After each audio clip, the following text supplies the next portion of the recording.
にちは、お手紙ヤギです。今日は編み物のイベントを6つご紹介したいと思います。編み物関係のイベントっていうのが涼しくなってくる10月くらいから続々と目白押しになってきます。すでに概要が発表されているものもあるので、イベントはまだ行ったことないという方は、この機会にぜひどんなイベントがあるのかチェックして、この秋に向けて計画立ててみるのもいいかなと思います。また、毎年参加しているっていう方も、改めておさらいとして見てくださったら嬉しいです。それでは、行きましょう。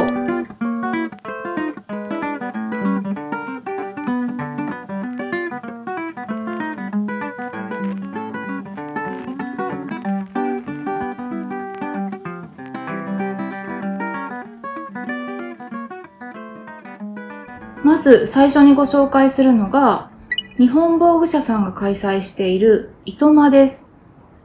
このイベントは毛糸メインで、他にも編み物の道具や本などを扱うお店が全国から集結していて、糸に特化したマーケットタイプのイベントです。開催時期は11月の初め頃で、これまでに過去4回開催されています。意外と歴史が浅いなという印象なんですが、というのも内容がとても充実しているし、参加する人も多くてすっごく賑わっています。どのくらいの規模かというと、場所は日本防具社さんの社屋の中にあるワンフロア丸々大きな会議室のようになっているスペースに、約30店舗ぐらいのお店が出店していて、2日間の会期中、だいたい3000人くらいの参加があるんじゃないかなという規模のイベントになっています。編み物メインのイベントとしては一番大きいと言ってもいいくらいじゃないかなと思います。どんな感じの内容になっているかというのは、過去2回私が参加して購入したものを紹介しながら、ごく一部にはなってしまうんですが、イベントの内容についてお話ししていきたいと思います。はい。ではまず、こちらです。伊佐川さんという大人気のデザイナーさんの、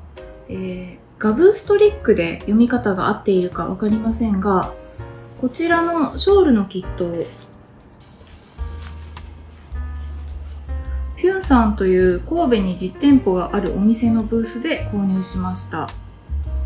このキットには文章パターンでは分かりづらいところを目で見て分かりやすくまとめた全体図のようなものがついていて、これが多分フュンさんのオリジナルかなと思いますが、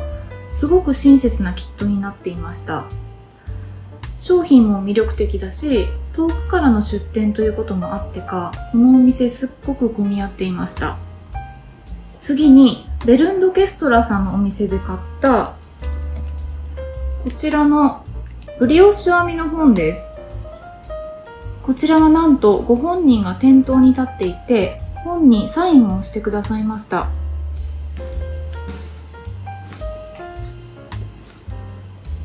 ちょっと本名が書いてあるので、その部分隠しますが、ここにサインしていただきました。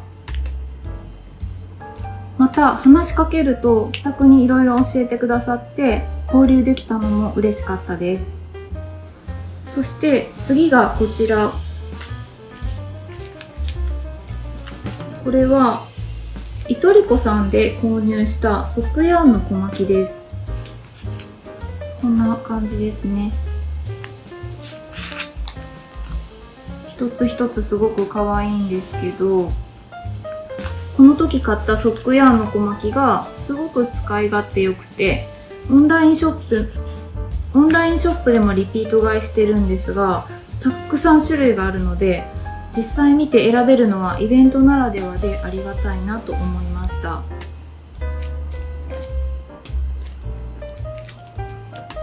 次に、これはちょっと何ていうお店か忘れちゃったんですけど、編み物のヴィンテージの本を扱うお店で、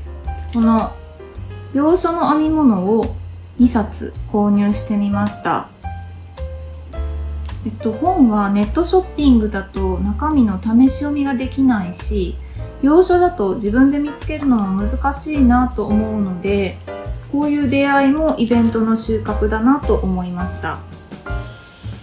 こんな風に糸間では普段行けないような遠いお店とかオンラインショップの商品を実際に見たり触れたりしながら選べるし、デザイナーさん本人に会えてお話ができたり、新たな発見や出会いもあってすごく刺激を受けるイベントだなと思いました。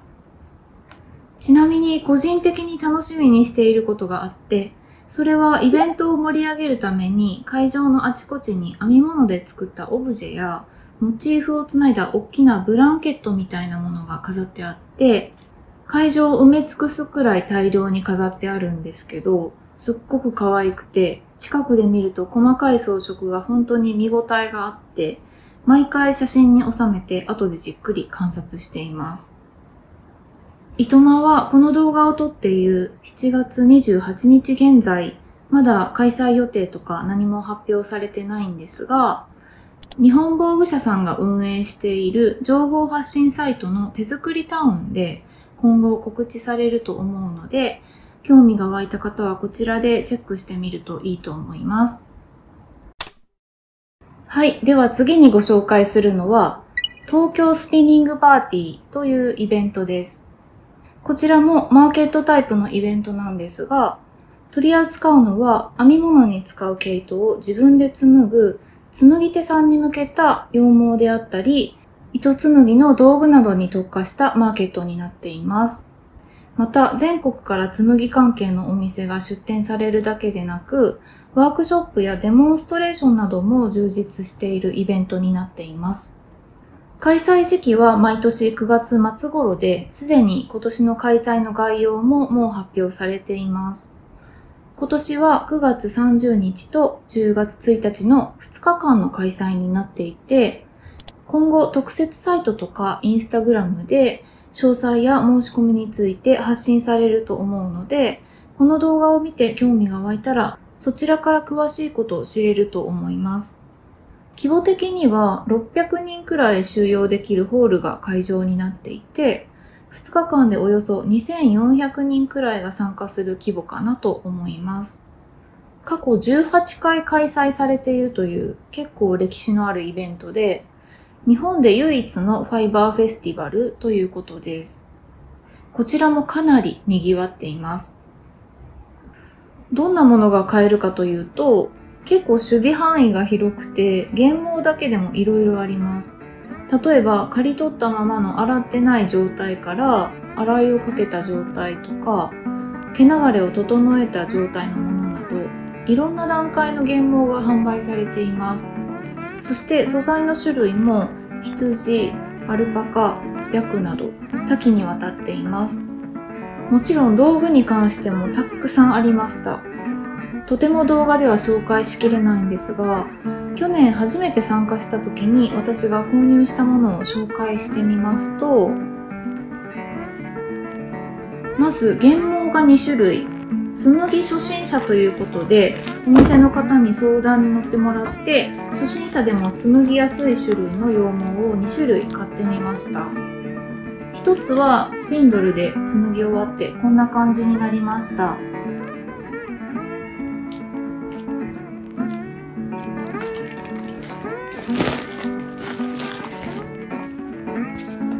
次に詰め放題屋っていうお店で染めた多分メリノの原毛だと思うんですけど、700、800円くらいでこんな感じで袋に詰められるだけ詰めるっていうやり方で販売していました。これでだいたい 150g ぐらい詰めれています。またこちらのお店では紡ぎ車のデモンストレーションをやっていて、少し触らせてもらえたのも楽しかったです。そして道具も揃えようと思っていたので、カカラウールというお店で、こちらのスピンドル2本と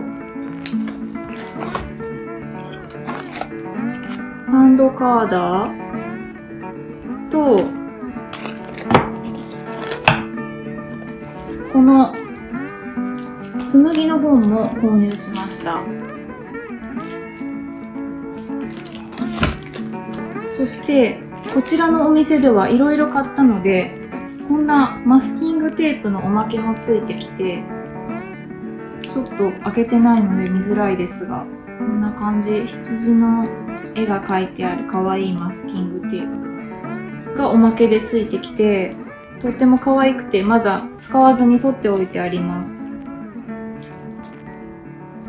私個人の感想ではあるんですが、紬初心者として参加してみて、そもそも紬関係のお買い物ができる場所って限られているので、始めたいなって思った時に素材や道具をたくさんの選択肢の中から選べて、一括で揃えることができて、しかも詳しい人に相談に乗ってもらうこともできるので、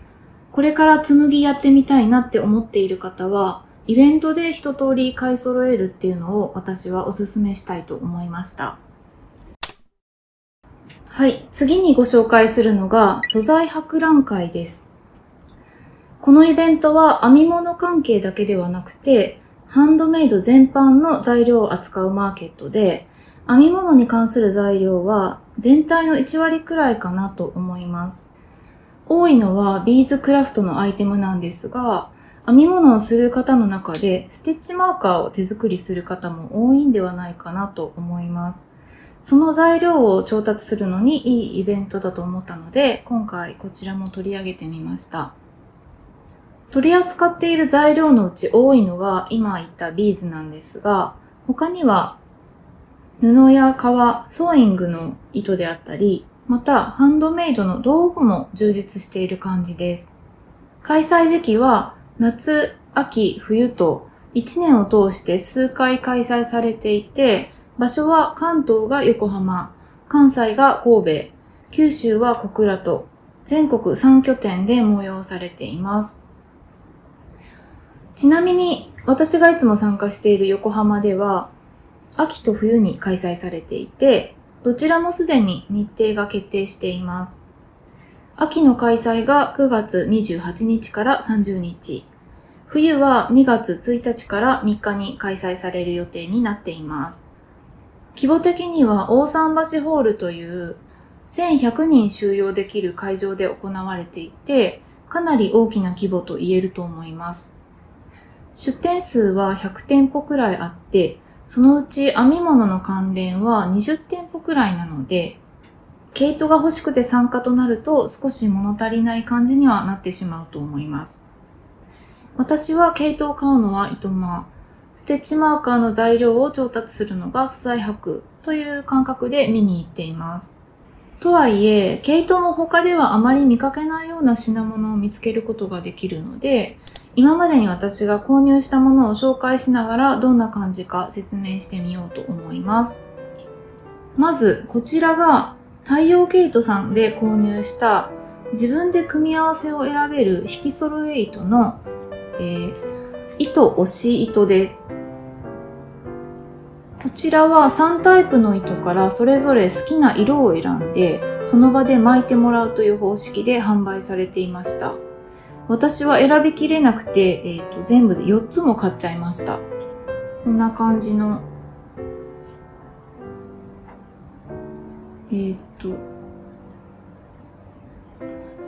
こんな感じで、ちょっと見づらいですが、3種類の糸が引き揃えになっています。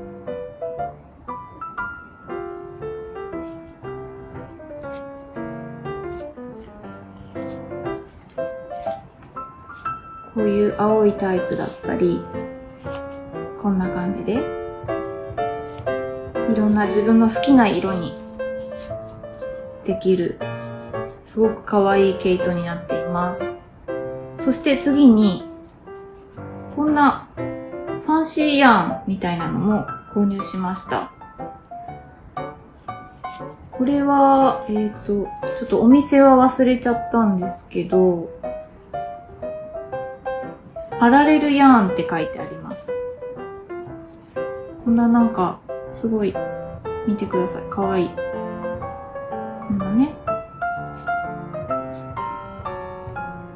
私が購入したものの他にも着物の生地で作られたテアミートであったり、珍しいタイプのテアミートがこのイベントでは取り扱いが多い気がします。そしてメインの目的であるビーズですが、ヴィンテージとか凝ったデザインのものが多くて、毎回どんなのに出会えるか本当に楽しみにしながら参加しています。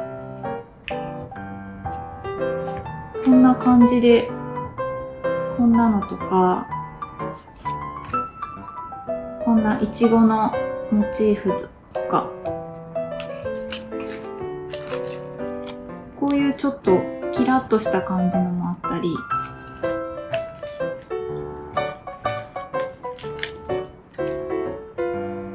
こんなのも可愛いですよね。こんな感じでたくさん購入しているので全部は紹介しきれないんですが、こんな感じのビーズを見つけることができます。そしてこんな感じでステッチマーカーにして編み物の時間を楽しくするアイテムになりました。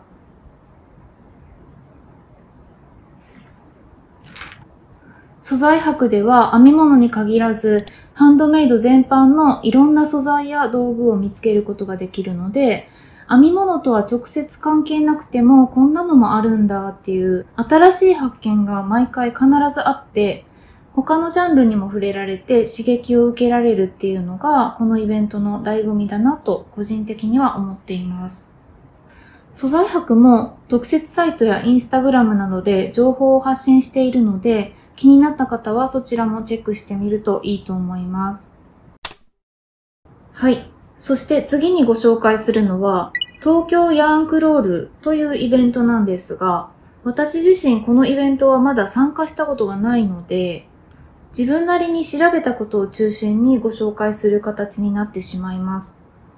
なお、この後紹介する残りの2つのイベントについても、まだ自分で参加したことがないイベントで、この秋参加したいなと思って自分なりに調べたことを紹介する形になります。はい。では、東京ヤンクロールについてですが、このイベントは東京の毛糸屋さんを巡るはしごショッピングという形式のイベントになっています。イベントの会期中に対象のお店を回ってスタンプラリーをしたり、掘り出し物を見つけるというのを楽しむ趣旨のイベントみたいです。期間中にはイベントに向けた限定品であったり、新商品が発売されたりといった楽しみがあるようです。また、東京近郊に住んでいない方も楽しめるように、オンラインで購入できるものがあったり、カルが開催されたりもするようです。開催時期はこちらもすでに今年の日程が決定していて、11月11日から26日の間がイベントの期間になります。規模的には去年の実績で言うと、都内にある毛糸屋さん、期間限定のポップアップも含めて12店舗が参加していました。正直、東京の毛糸屋さんというと、私はアミリスさんのお店のオールナット東京とか、吉祥寺のアブリルくらいしか思い浮かばなかったんですが、特設サイトで見てみたら、参加しているお店がおしゃれなお店とか、個性的なお店ばかりで、こんなにあったのかと思って、ぜひ参加したくなりました。東京限定っていうことで、こじんまりと知る人ぞ知るっていう感じで開催されているのかなという印象ではありますが、実は歴史はそれなりにあるみたいで、2013年から継続的に開催されているみたいです。はしごショッピングという形式のイベントはもともと海外で行われていて、それを日本に持ち込んで東京で開催したという経緯のようです。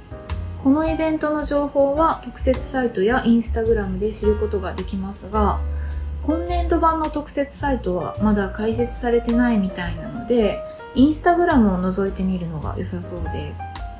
で、私はできれば全店舗制覇したいなとは思っているんですが、中でもぜひ行きたいと思っているのが、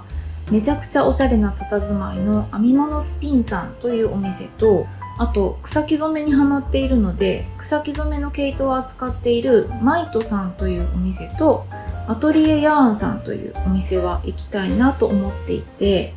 アトリエヤーンさんはポップアップ店舗だったみたいなので、今年も出店してくれたらいいなと思っています。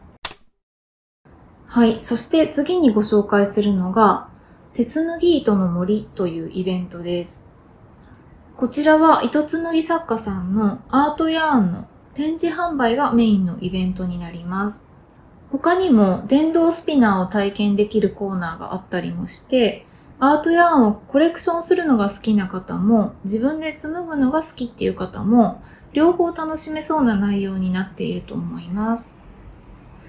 最近自分でも糸紡ぎをするようになったので、ぜひ今年は参加したいなと思って取り上げてみました。開催時期は11月で、実はこのイベント、まだ始まったばかりの新しいイベントです。去年が初開催なんですが、第2回目となる今年の日程もすでに決定していて、今年は11月22日から26日の開催ということになります。規模的には今回ご紹介するイベントの中でも一番小規模なものになっていまして、会場は36平米くらいのレンタルギャラリー一室を使っての開催になりますが、期間は5日間と少し長めに設定されています。出店数は去年17人の紡ぎ手さんが出店しています。このように期間限定ショップに近い形なので、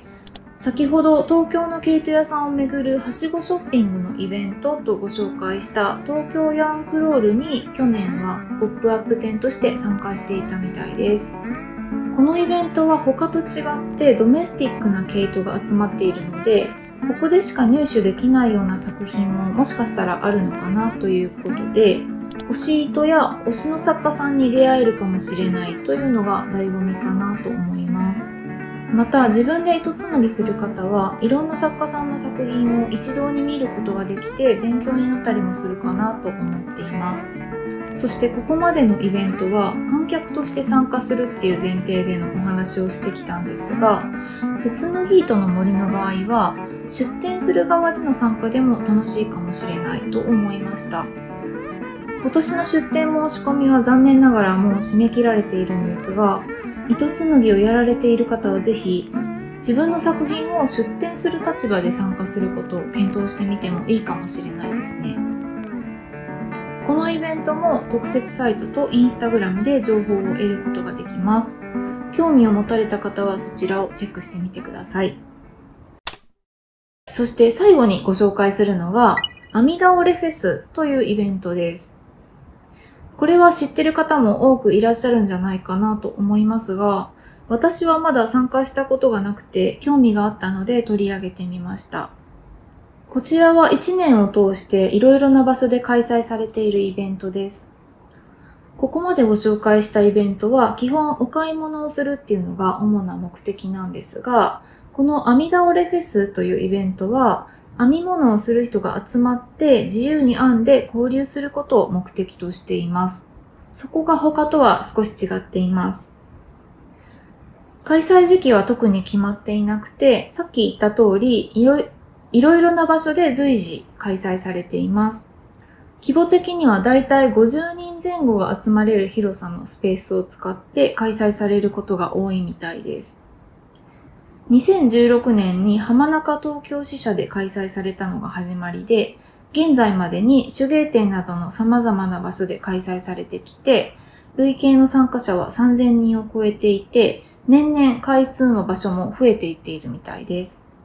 このイベントはとっても自由度の高いイベントで、持ち込む編み物はメーカー問わず何を持ってきても OK。会場の出入りも自由です。一つだけ条件があって、参加の際に掟シールと名付けられている3種類のシールのうち1つを選んで貼り付けて参加するというのが必須条件ということです。掟シールの種類は、まず1つ目が編み物初心者さん、2つ目がとにかく編み倒れ、3つ目が先生できるよという3種類です。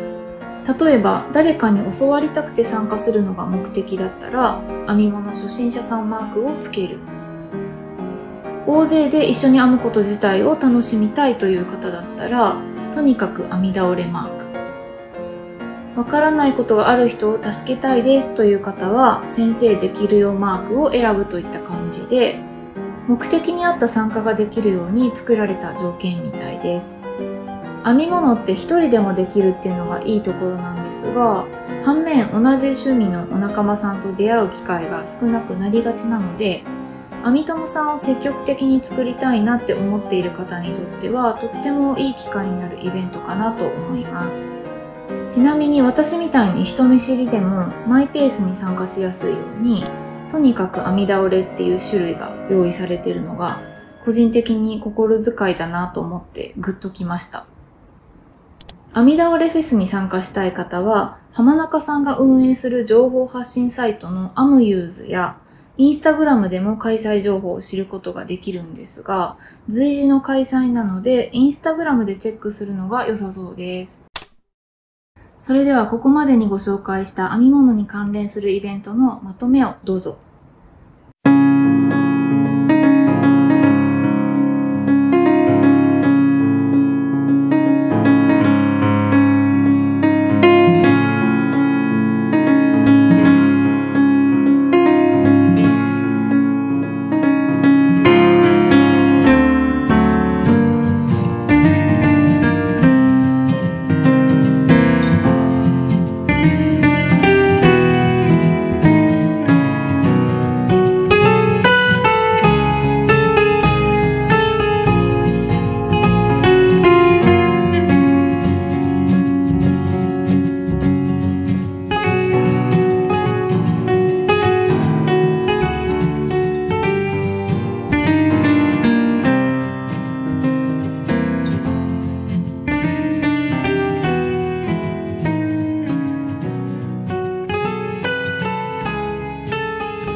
いかがでしたでしょうか？編み物のイベント楽しみにしているという方も、まだ参加したことないという方にも何かの参考になったら嬉しいです。今回の動画が良かったよと思われたら、ぜひグッドボタン、チャンネル登録をよろしくお願いします。また、動画に取りきれなかった内容などをインスタグラムやラベリーでも発信していこうと思いますので、よかったらそちらも見に来てください。それではまた次の動画でお会いしましょう。さようなら。